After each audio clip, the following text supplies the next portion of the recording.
Forward. March.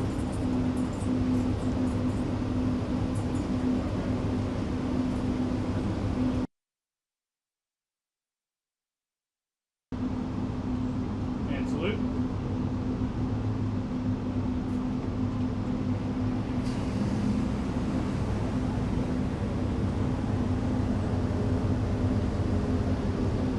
Ready two.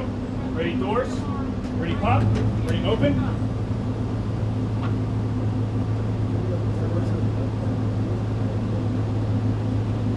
Ready close. Ready shut. Ready face. Forward march. Your message to Christians during this Holy Week, sir. We are Holy Week. You have a message for Christians, sir, during this Holy Week.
entire period of time.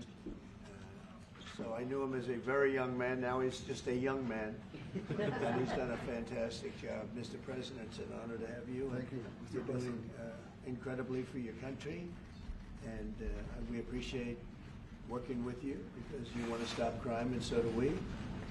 And it's very, very effective. And I want to just say hello to the people of El Salvador and say they have one hell of a president.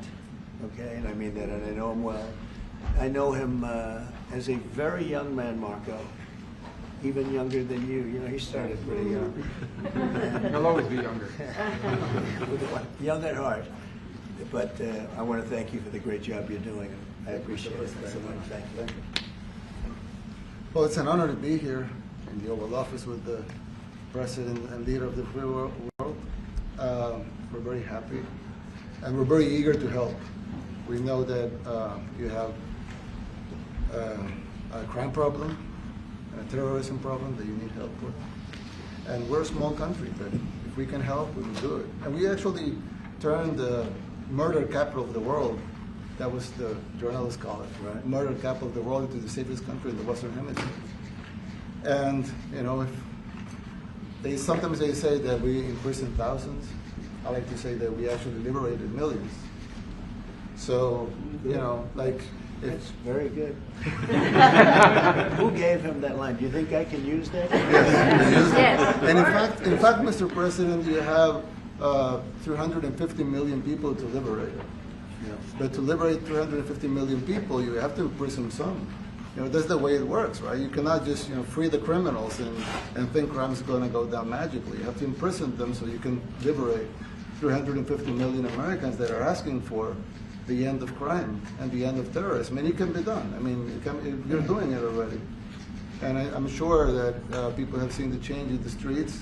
A long way to go because you're just initiating your second term. But it's clear that, you know, with the numbers at the border, you know, when even in Democrat-run cities, they get a help from the work you're doing.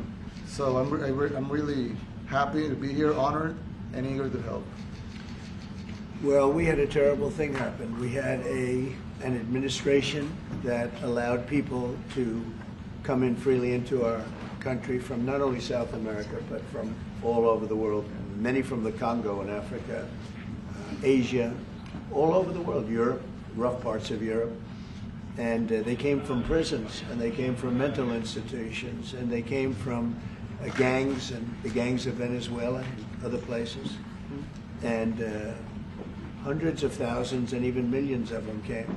21 million people altogether, but many of the people that came, just a tremendous percentage of them were criminals, in some cases violent criminals. We had 11,088 known murderers. Half of them murdered more than one person.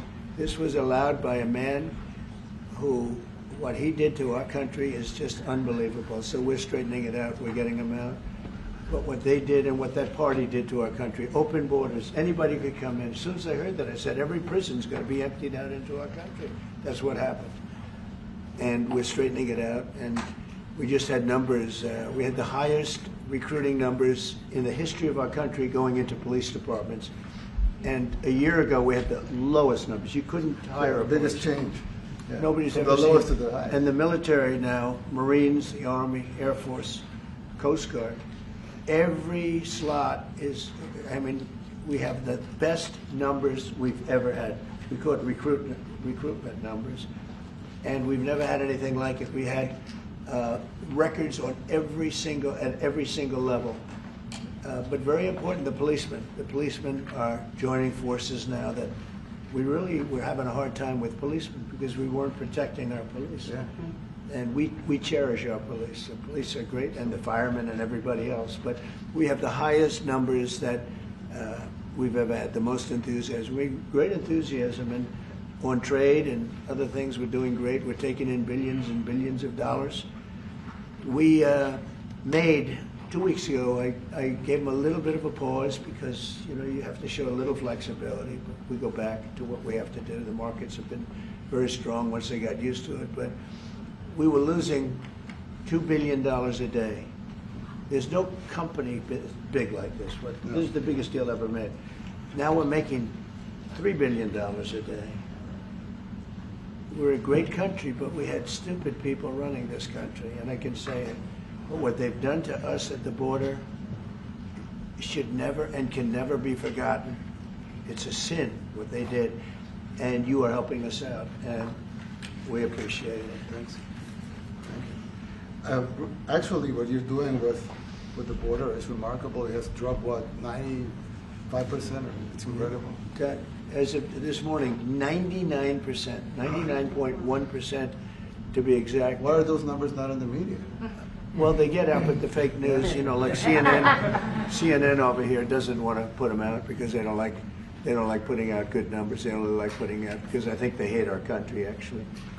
Yeah, but it's a shame. You're right. Isn't that a great question? Why doesn't the media? Why don't they put out numbers? Yeah, 99%. I mean, it's crazy, right? We're doing it's great. A crazy turnaround. Christy, could you maybe say a couple of words about the border? How we're doing?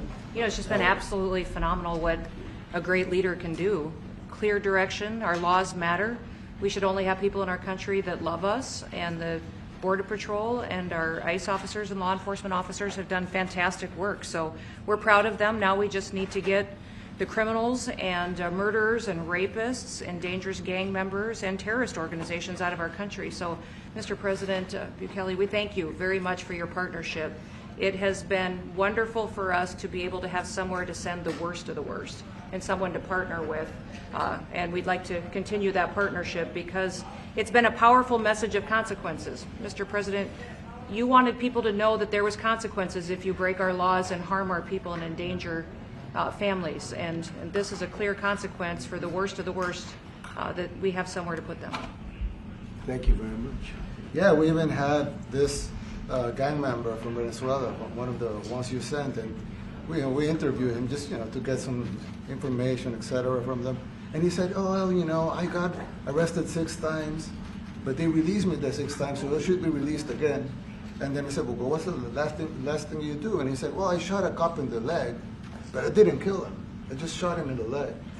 And we're like, this guy was arrested 6 times here in the United States, 6 times. He was released 6 times, and in the he was released 5 times, and the last time he was sent to El Salvador, right? So he's not getting released. But the last time he shot a cop, actually, and he shot him in the leg.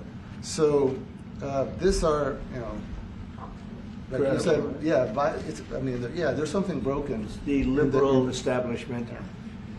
But they're not running things anymore in this country, and we're run by, and I don't say conservative, I don't say anything, we're run by people with great common sense. Yeah, common sense. Because it's all common sense. Yeah. It's not liberal conservative, it's common sense. Exactly.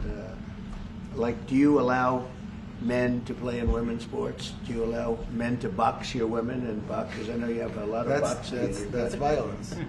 That's abuse of a violence woman. against women. It's abuse of a Totally. woman. But we have people that fight to the death because they think men should be able to play in women's sports. And some of those sports, it wouldn't matter much, but it still matters. But some of them are very dangerous for women. Some years ago, like we said, a decade ago or so, women's rights movements were pressuring so that we enacted specific laws to avoid men abusing women. And I think those laws were great because there were a lot of men abusing women.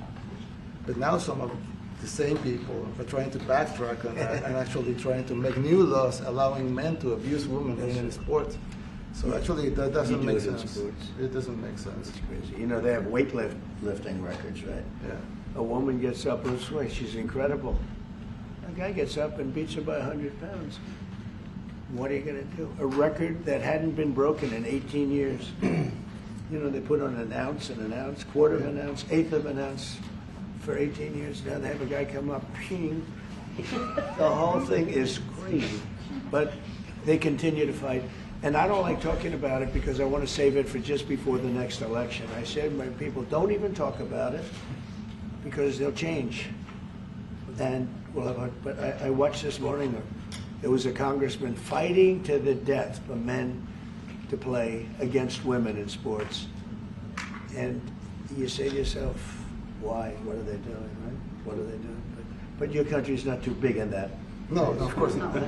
We're big in protecting women. Good. That's right. It's a very important form of protection, too. And as you can see, most of my cabinet are women, so. That's impressive. Yeah. That's why you And run they're it. not DEI hires or anything. They're They can just be great too. at what they do. Right? That's right. This is very impressive. Yeah, This no. is a first. We've had women, but we've never had 3 of them right here. That's 4 and 3 And men. look at what we have. You guys feel a little bit mistreated? That's good. I like it. We've been advanced. I've been very advanced in that regard too. We have Pam, who's been so Yes, I know. fantastic. And Christy, and the most powerful woman they see I anywhere. in the know, world. exactly. She's rated. They're all afraid of her. Susie Wells. They say, oh, she's tough. Yeah. Most powerful woman in the world, according to magazines. What do I know? Yes. But I think she probably is. Yeah, she probably is. You know, she probably is. Congratulations. And you know, Stephen, who's done such a great job. We have great He's people. very famous too. But we love working with him. He really lets them have it, right? Yeah, exactly. There's no games. No. It's very good. He knows. Do you have any questions, please? President Trump, Go on, let's not start Mr. with President. CNN because they're just so Mr. President. wrong. Yeah, please. Yeah, thank you, Mr. President. You repeatedly mentioned last night that Russia's attack on Ukraine was a mistake. What is the exact mistake? And have you given Putin a deadline to actually move toward a ceasefire? The mistake was letting the war happen. If Biden were competent, and if Zelensky were competent, and I don't know that he is. We had a rough session with this guy over here. He just kept asking for more and more. That war should have never been allowed to happen. That war, I went 4 years and Putin wouldn't even bring it up. And as soon as the election was rigged and I wasn't here, that war started. There was no way that war should have been allowed to happen. And Biden should have stopped it. And you take a look at Putin. I'm not saying anybody's an angel, but I will tell you, I went 4 years and it wasn't even a question. He would never, and I told him, don't do it. You're not going to do it. And it was the apple of his eye, but there was no way that he would have done it. All you had to do is lower oil prices. If you lowered oil prices, Biden kept the prices so high because he made it impossible to get it. If you lowered oil prices, you would have never had the war. But you wouldn't have had it with me anyway. That war would have never happened. And I think it's a great abuse. So now what do? You get a country where 25% of its land is gone, and the best locations, where millions of people are killed. You know, you haven't reported accurately the death. And this was Biden's war, and I'm trying to stop it. And I think we're going to do a good job. I hope we're going to do it. They lose 2,500 young people a week, think on average. Now they're Russians and they're Ukrainians, but it's 2,000. We don't care. It's like whatever it is. Intolerable. They're not from your country. They're not from mine. But I want to stop it. 2,500. It's a killing field. It's like the Civil War. You take a look. I look at the satellite pictures. This should not be happening in our time. Of course, our time can be pretty violent, as we know. But that's a war that should have never been allowed to start. And Biden could have stopped it, and Zelensky could have stopped it, and Putin should have never started it. Everybody's to blame. Have you spoken to President Zelensky, sir, about his offer to purchase more Patriot missile batteries? Oh, I don't know. He's always looking to purchase missiles. You know, he's against. Listen, when you start a war, you got to know that you can win the war, right? You don't start a war against somebody that's 20 times your size, and then hope that people give you some missiles. If we didn't give them what we gave, remember, I gave them javelins. That's how they won their first big battle with the tanks that got stuck in the mud, and they took them out with javelins. They have an expression that Obama at the time, Obama gave them sheets and Trump gave them javelins.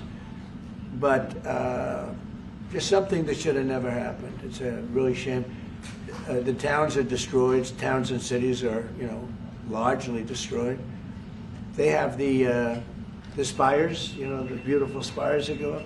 They say they were the most beautiful in the world in Ukraine for whatever reason, but the most beautiful in the world. They're mostly laying on their side, shattered and broken. And most importantly, you have millions of people dead. Millions of people dead because of 3 people. I would say 3 people. Let's say Putin, number 1, but let's say Biden, who had no idea what the hell he was doing. number two, and Zelensky. And all I can do is try and stop it. That's all I want to do. I want to stop the killing. And I think we're doing well in that regard. I think you'll have some very good proposals very soon. Last question, sir. Have you attributed a motive, sir? Have you attributed a motive through the FBI investigation behind the attack on Governor Josh Shapiro over the weekend? No, I haven't, but the attacker was not a fan of Trump, I understand, just from what I read and from what I've been told. The attacker basically wasn't a fan of anybody. It's probably just a whack job. And certainly a thing like that cannot be allowed to happen. Is your good relation with President Bukele the best guarantee that this time you won't terminate the temporary I have protected a status? great relationship with this man. I have the best relationship with him. We've known each other. I've known him since he was a very young man, as I said, very, very young. And I was impressed. I said, look, this guy is, in fact, you sort of look like a teenager. You look like a teenager. I said, what kind of a country is this? He grew up well in the last 5 years. Do you support the extension for nationals of El Salvador under temporary support protected him. status? Do you plan to ask him? Let's hear the question from this very low-rated anchor at CB. Thank you, President Trump. Do you plan to ask President Bukele to help return the man who your administration says was mistakenly Which one is that? deported? The man who was mistakenly deported to El Salvador? Well, let me ask Pam, would you answer that question? Sure, President. First and foremost, he was illegally in our country. He had been illegally in our country. And in 2019, two courts, an immigration court and an appellate immigration court, ruled that he was a member of MS-13 and he was illegally in our country. Right now, it was additional paperwork had needed to be done. That's up to El Salvador if they want to return him. That's not up to us. The Supreme Court ruled, President, that if, as El Salvador wants to return him, this is international matters, foreign affairs, if they wanted to return him, we would facilitate it, meaning provide a plane. So will you return him, President And Bukele? you are doing a great job. Thank you. ¿Usted estaría dispuesto Stephen a Miller, wait a minute. Can you just also respond to that question? Because, you know, it's asked by CNN, and they always ask it with a slant, because they're totally slanted, because they don't know what's happening. That's why nobody's watching them. But would you answer that question also, please? Yes, gladly. So, as Pam mentioned, there's an illegal alien from El Salvador. So, with respect to you, he's a citizen of El Salvador. So, it's very arrogant even for American media to suggest that we would even tell El Salvador how to handle their own citizens as a starting point. As two immigration courts found that he was a member of MS-13. When President Trump declared MS-13 to be a foreign terrorist organization, that meant that he was no longer eligible under federal law, which I'm sure you know, you're very familiar with the INA, that he was no longer eligible for any form of immigration relief in the United States. So he had a deportation order that was valid, which meant that under our law, he's not even allowed to be present in the United States and had to be returned because of the foreign terrorist designation. This issue was then, by a district court judge, completely inverted, and a district court judge tried to tell the administration that they had to kidnap a citizen of El Salvador and fly him back here. That issue was raised to the Supreme Court, and the Supreme Court said the district court order was unlawful and its main components were reversed 9-0 unanimously, stating clearly that neither Secretary of State nor the President could be compelled by anybody to forcibly retrieve a citizen of El Salvador from El Salvador, who again is a member of MS-13, which, as I'm sure you understand, rapes little girls, murders women, murders children, is engaged in the most barbaric activities in the world, and I can promise you if he was your neighbor, you would move right away. So you don't plan But to the ask for Supreme anything Court is to get asking him back? to... And that- what was the ruling Is that- in the Supreme Court, Steve? Was it 9-0? Yes, it was a 9-0 In our favor. in our favor against the district court ruling, saying that no district court has the power to compel the foreign policy function of the United States.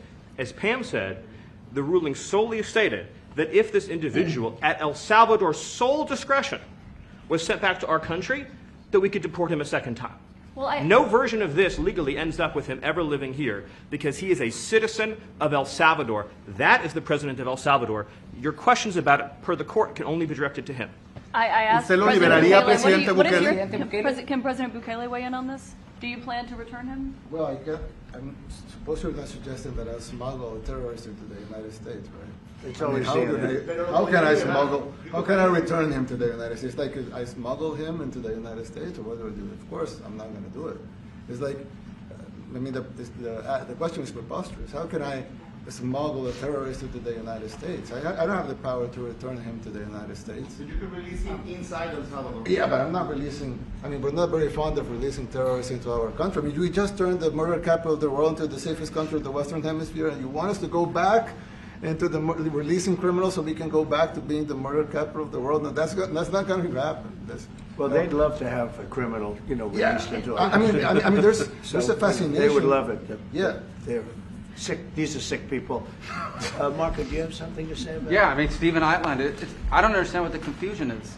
This individual is a citizen of El Salvador. He was illegally in the United States and was returned to his country. That's where you deport people, back to their country of origin, except for Venezuela that wasn't refusing to take people back, or places like that. I can tell you this, Mr. President. No, the foreign policy of the United States is conducted by the President of the United States, not by a court. And no court in the United States has a right to conduct the foreign policy of the United States. It's that simple. End of story. And that's what the Supreme Court held, by the way, to Marco's point. The Supreme Court said exactly what Marco said, that no court has the authority to compel the foreign policy function of the United States. We won a case 9-0, and people like CNN are portraying it as a loss, as usual, because they want foreign terrorists in the country who kidnap women and children. But President Trump, his policy is foreign terrorists that are here illegally get expelled from the country, which, by the way, is a 90-10 issue. Well, Mr. President, you said that if the Supreme Court said someone needed to be returned, that you would abide by that. You said that on Air Force One just a few days ago, and they said that it must be facilitated. Why don't you just say, isn't it wonderful that we're keeping criminals out of our country? Why can't you just say that? Why do you go over and over? And that's why nobody watches you anymore. You have no credibility. Please, go ahead. President Trump, thank you so much. How many illegal criminals are you planning on exporting to El Salvador? And President Bukele, how many are you willing to take from the U.S.? As many as possible. And I just asked the president, it's this massive complex that he built, jail complex. I said, can you build some more of them, please? As many as we can get out of our country that were allowed in here by incompetent Joe Biden through open borders. Open borders. You probably hear open borders and you can't even understand it, because nobody can understand. Nobody smart or with common sense can understand it. So we have millions of people that should not be in this country that are dangerous. Not just people, because we have people, but we have millions of people that are murderers, drug dealers. They've been allowed to come into our country by other countries that were very smart. When they heard that this very low IQ president, and by the way, I took my cognitive exam as part of my physical exam, and I got the highest mark, and one of the doctors said, sir, I've never seen anybody get that kind of, that was the highest mark. I hope you're happy with that, although they haven't been bugging me too much to take a cognitive, but I did do my physical and it was released. I hope you're all happy with it. I noticed there's no question, so probably you are. But the cognitive, they said to me, sir, would you like to take a cognitive test? I said, did Biden take one? No. Did anybody take one? No, not too many people took them. I said, what about Obama? Did he take one? No, he didn't take one either. I said, let me be the only one to take one. But I've actually taken them 3 times already. I like taking them because they're not too tough for me to take. But we had a great physical exam, so I knew you were going to ask that. And the doctors, who are total professionals, Walter Reed Medical Center, they're great people. And I visited a soldier that was badly wounded, incredible soldier, lost his leg, and spent a lot of time with him. I mean, great with his mother. And it was really a very great thing. They do a phenomenal job. I just want to say, Walter Reed, I was there for, 5-6 hours. You were there with me. But I took a full physical, and it came out perfecto, so that's good. That means you've got me for a little longer. Would the U.S. be willing to pay for those facilities to be opened if new ones were going to be built? I'd do something. We'd help them out, yeah. We help them. They're great facilities, very strong facilities, and they don't play games. I'd like to go a step further. I mean, I said it to Pam. I don't know what the laws are. We always have to obey the laws, but we also have homegrown criminals that push people into subways. that hit elderly ladies on the back of the head with a baseball bat when they're not looking, that are absolute monsters. I'd like to include them in the group of people to get them out of the country, but you'll have to be looking at the laws on that, Steve, okay? President And do you think more presidents should follow suit like you guys as far as taking a hard stance on crime here in the United States? Well, I do. I think everybody has to. I mean, the president said it better than anybody. He said, you know, you have liberty and you have to have liberty, but to have liberty, not everybody is going to be good. And, you know, some are bad because they're sick. They're mentally deranged. They're bad. Why do you Then you have to take them. If you're going to have a country, you're going to have to take those people out. And we've been doing that. But this was like an unforced error, they would call it, where we had people that may hate our country, or maybe they're just stupid people. I think they're probably stupid people more so. A lot of people said they did it for the vote. But I did better with Hispanic people than they did, because they always use Hispanic. I did better.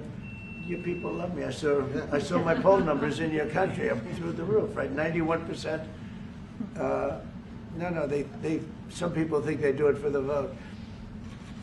But they don't have to do it for the vote. They cheat, you know, they're professional cheaters. That's about the only thing they do well. So we just have had a great relationship, and it's become bigger because of a strange thing that happened. You know, I came back. We had no war in Ukraine. We had no war we had no October 7th Middle East problem. We had nothing. We had no inflation. We didn't have the Afghanistan most embarrassing moment in the history of our country. The Afghanistan, not withdrawing, because I would have been out. You know, I had it all set to bring people out with dignity and pride. That was the worst, most embarrassing moment in the history of our country, Afghanistan. We didn't have any of that. You wouldn't have had the war with Russia, Ukraine. You wouldn't have had the Middle East problem because Iran was broke. They had no money because we had secondary sanctions on and lots of other sanctions. And now every single thing, got a problem with Iran, but I'll solve that problem. That's almost an easy one. We got to solve a war that should have never started, Ukraine and Russia, and we'll get that solved. And we have to solve problems, and we already solved inflation. You know, if you look at the numbers are incredible, actually. Stock market's up, and we're not letting other countries take advantage of this country like they have for the last 40 years. So thank you very much. You have a question, please? Yes, Mr. President, thank you so much. You scored another major investment win this morning when NVIDIA pledged to build its AI supercomputer, the first time ever, right here in the United States. Thank you. That's a question I like.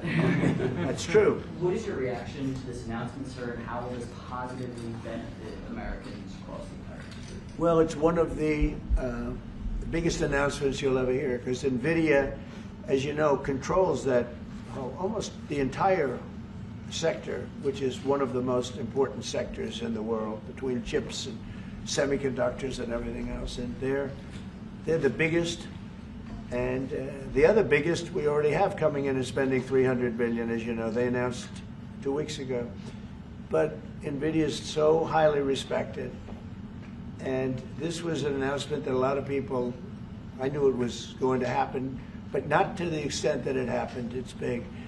And the reason they did it is because of the election on November 5th and because of a thing called tariffs. As I said, the most beautiful word in the dictionary. After love, God, relationship. The press actually hit me and said, tariff is the most beautiful word in the dictionary. What about family, love, God? So I got hit even on that. You understand? I said, okay. So now I say it's my 5th most favorite word because they get you on anything. But that NVIDIA, it's one of the great companies of the world, modern, super modern companies, controls segments that nobody, you know, sort of controls the world in a sense, and they're coming in here in the biggest way with hundreds of billions of dollars. Not like millions of dollars, hundreds of billions of dollars, and I'm honored by it. And I want to thank Jensen and all of the people that we deal with. They're great people, they're brilliant people. And without tariffs, they wouldn't be doing it. Okay? Thank you very much. Are you Yeah, please. considering additional sanctions against Russia after their latest attack? And do you have an update on the rate and when you might announce Well, I semiconductor already tariffs? have sanctions on Russia. I put them there. If you remember, Nord Stream 2, that's the big pipeline that goes through Europe. I stopped it. That's Russia's pipeline, the largest pipeline, I think, in the world. Goes to Germany. And I stopped it. And when Biden came in, he approved it. And then they say, oh, I'm friendly with Russia. No. Putin said, you know, if you're my friend, I'd hate to see you when you're my enemy. I stopped the biggest economic job they ever had. I stopped it cold, right? It was dead. You know that, right? And Biden came in and he immediately approved it. What was that all about? And it's a pipeline that takes care of a lot of the needs. Now, you know, it was a very controversial thing, but I stopped it, and Biden approved it. Question? On tariffs? No, not you. Not Presidente update today on potential semiconductor tariffs and potentially pharmaceuticals. What? Semiconductor tariffs and potentially pharmaceuticals. Any update on Pharmaceuticals, that? we're going to do. We don't make our own drugs, our own pharmaceuticals. We don't make our own drugs anymore. The drug companies are in Ireland and they're in lots of other places, China. And all I have to do is impose a tariff. The more, the faster they move in. The higher the tariff, it's very simple. It's inversely proportional. The higher the tariff, the faster they come. And yeah, we're going to be doing that. That's going to be like we have on cars. We have, as you know, a 25% tariff on cars. We have a 25% tariff on steel and aluminum. And that's what that category fits right now. Do you have a percentage in mind and a timeline? I have a timeline, yeah, not too distant future. We're doing it because we want to make our own drugs. We're doing it because we want to make our own steel and aluminum, lumber, other things. And they're all coming in. We have record numbers, $7 trillion. Since I announced, like a month and a half ago, since I came in, we have over $7 trillion being invested in the country. We didn't have $1 trillion. We didn't have $500 billion for some of these guys. They didn't know what the hell they were doing. So we have the largest investment that we've ever heard of, and we're only 2 months in. And that'll continue at levels that you've never seen before. That's what's going to happen. And even the stock market's up today. It's we also had, you know, a lot of people didn't say it the way it was. We had the largest gain in the stock market in history on every single category last week. That was a nice game because we were getting a little hit because people didn't understand the power of our our country economically if you use it right. Do you have something to say on that, JD? Yes, sir. I mean, look, for 40 years we have lost manufacturing capacity. Workers have seen their wages stagnate. And some of the most critical things that we need, from the pharmaceuticals, the drugs that we give to our children, the antibiotics that we give to our kids, to the weapons that we actually need to fight a war, if God forbid we had to fight a war, we don't make enough of that stuff. And so President Trump ran explicitly on changing that. Yes, as the president mentioned, it caused a little bit of disruption in the market, but I actually think over the long term, workers are going to benefit, stocks are going to go up, American businesses are going to benefit as we reinvest and reindustrialize our country. And the auto workers and the Teamsters and all of the unions, you know, not traditionally Republican, but I'm winning those unions by, we're up 40, 50 points on the Democrats. They're losing everything. They're losing everything because they just have policies that are not believable. They fight for policies that are 5% popular, and nobody knows who the 5% are. I mean, nobody can find the 5%. But if you go back to Ohio, and by the way, we have the great championship team from Ohio coming in today, right? Very big day. And that's going to be a little bit later. And that'll be, if you want to stick around, I'll introduce you to some nice people. You'll see some very large people, right? You'll see some people that even you have not seen people like this. These are big, these are 6'7", 380 pounds with no fat. Okay, that's pretty good, right? But the team, the national championship team, is being honored today at the White House, so that'll be exciting. If you're around, you want to stay around, I'll have you up there. You can tell them all about your prison, how you have to behave. Mr. Okay. How Who else? temporary are those exemptions on electronics? Yeah, you said yesterday that you're making a decision on Iran very quickly. What do you mean by that? Is that a decision to strike Iran? Solve their problem very quickly. Iran wants to deal with us, but they don't know how. They really don't know how. We had a meeting with them on Saturday. We have another meeting scheduled next Saturday. I said, that's a long time. You know, that's a long time. So I think they might be tapping us along. But Iran has to get rid of the concept of a nuclear weapon. They cannot have a nuclear weapon. He can't have a nuclear weapon. Nobody can have. We can't have anybody having nuclear weapons. You know, we can't have nuclear weapons. And I think they're tapping us along because we're so used to dealing with stupid people in this country. And I had Iran perfect. You had no attacks. You would have never had October 7th in Israel, the attack by Hamas. Because Iran was broke. They were stone cold broke when I was president. And I don't want to do it. I want them to be a rich, great nation. The only thing is, one thing, simple. It's really simple. They can't have a nuclear weapon. And they got to go fast because they're fairly close to having one. And they're not going to have one. And if we have to do something very harsh, we'll do it. And I'm not doing it for us. I'm doing it for the world. And these are radicalized people, and they cannot have a nuclear weapon. Does that include a potential strike on Iranian nuclear facilities? Of course it does. And just a follow-up question, a clarification. You mentioned that you're open to deporting individuals that aren't foreign aliens but are criminals to El Salvador. Does that include potentially U.S. citizens, fully naturalized Americans? If they're criminals and if they hit people with baseball bats over their head that happen to be 90 years old, and if they rape 87-year-old women in Coney Island, Brooklyn, yeah, that includes them. What, do you think there's a special category of person? They're as bad as anybody that comes in. We have bad ones too. And I'm all for it because we can do things with the president for less money and have great security. And we have a huge prison population. We have a huge number of prisons, and then we have the private prisons, and some are operated well, I guess, and some aren't. But he does a great job with that. We have others that we're negotiating with too. But no, if it's a homegrown criminal, I have no problem. Now, we're studying the laws right now. Pam is studying. If we can do that, that's good. And I'm talking about violent people. I'm talking about really bad people. Really bad people. Every bit as bad as the ones coming in. And I made the statement when I heard about this a long time ago now, 4 years ago.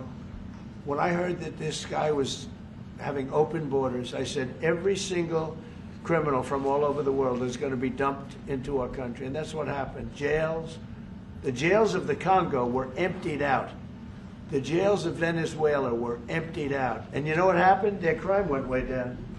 But now Venezuela has other problems. You know what the problem is? They have no money. Yeah. Because I shut off their oil, and we put secondary tariffs because they're not doing what's right over there. They know what to do. We spoke to them. I spoke to them. They know what to do. But they have no money. Venezuela has no money. But Iran had no money, and Iran behaved so beautifully. And then Biden took all those secondary tariffs and tariffs on. I told China, you can't buy oil. If you buy oil from Iran, China, I told it to President Xi, then we no longer want you to do business with the United States of America. And those ships disappeared from that harbor so quickly. China. Get along great with China. Are the talks with Iran productive? Do you want to continue that? What? The talks with Iran, do you believe those are productive? Do you want to continue that? I think Iran could be a great country as long as it doesn't have nuclear weapons. If they have nuclear weapons, they'll never get a chance to be a great country. They will never get a chance. It won't even come close. Sir, on tariffs. Yeah. Yeah, thank you. Yesterday you mentioned short-lived product exemptions. Which specific products are you considering, and how long is short-lived? Weeks, months? I'm looking at something to help some of the car companies where they're switching to parts that were made in Canada, Mexico, and other places, and they need a little bit of time because they're going to make them here, but they need a little bit of time. So I'm talking about things like that. What about any Apple products, other cell phones? look, I'm a very flexible person. I don't change my mind, but I'm flexible.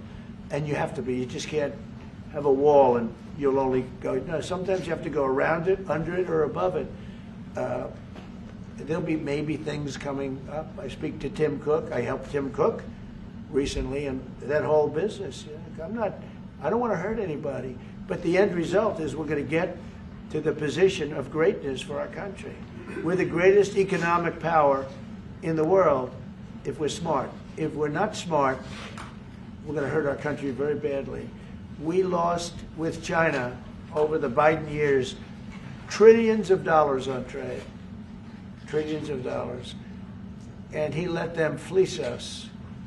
And we can't do that anymore. And you know what? I don't blame China at all. I don't blame President Xi. I like him. He likes me. I mean, you know, who knows? Who the hell cares? Do you have any updates on But talks you know with what? China?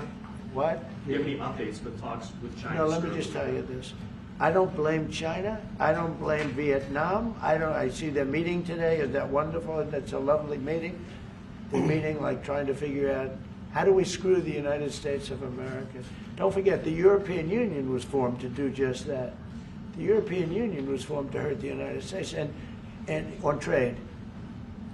And they get us on NATO because they don't pay their bills. But now, since I got involved, they have been paying their bills. I took in over $600 billion for NATO. Nobody took in anything. I mean, they were all delinquent. They had 8 nations out of 28 paid their bills. The rest of them were way delinquent. And I said, if you don't pay your bills, we're not going to protect you anymore. And the money poured in over 600. The Secretary General last week made that statement. He said, I've never seen anything like it. We couldn't get anybody to pay because the United States was footing the bill for NATO. Well, we got hurt there, and we got hurt on trade, likewise, European Union.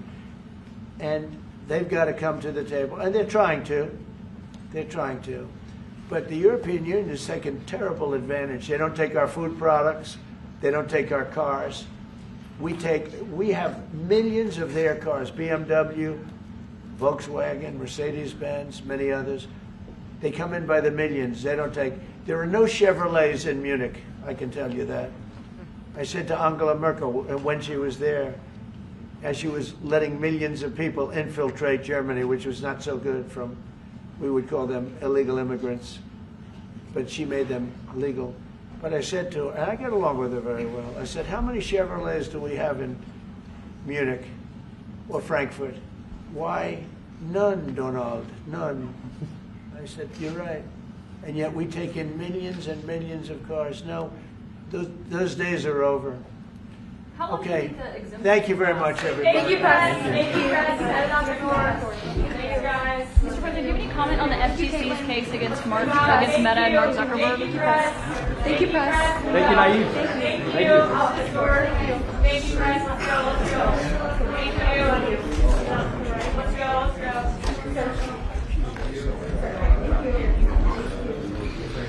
Oh, thanks, guys.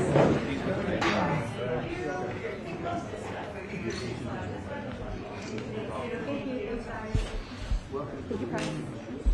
Thank you, Press. Keep coming. Keep coming. Keep coming. Keep going. Thank you. Thank you. Thank you. Thanks, guys.